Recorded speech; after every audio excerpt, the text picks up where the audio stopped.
In Harford County, we serve nearly 38,000 students. And you won't be surprised to learn that every single one of those students is different.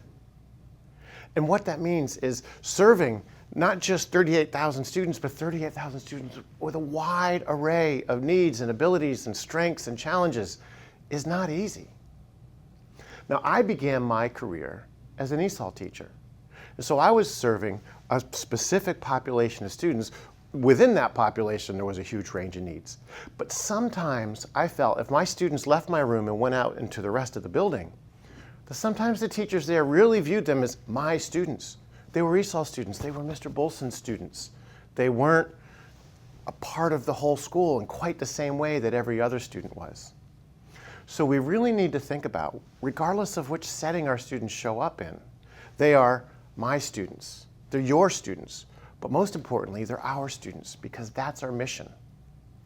Now, when you think of the populations that we identify, we have students who are gifted and talented.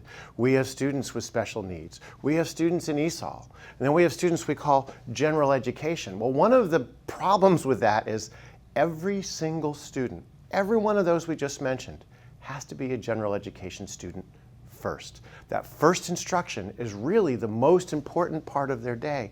And everything we do after that, what the Mr. Bolsons of the world who was an ESOL teacher, yes, my job is to enhance the experience of those students who I served in my class. And all of the others who we have to help do that are essential. But the students still are our students. And one of the things that we can think about in a classroom is there are so many practices that if we think about how to serve all students, there are these practices that just work for all kids. And we know, we sometimes have kids in our class and they're going to learn in spite of us. You know, the practices we use, you know, they're going to be great. And we always have those. But the practices that work for some students the most will benefit all students. So we have to go back and look at what we can do in our classrooms that's really benefiting those with the greatest and most diverse needs.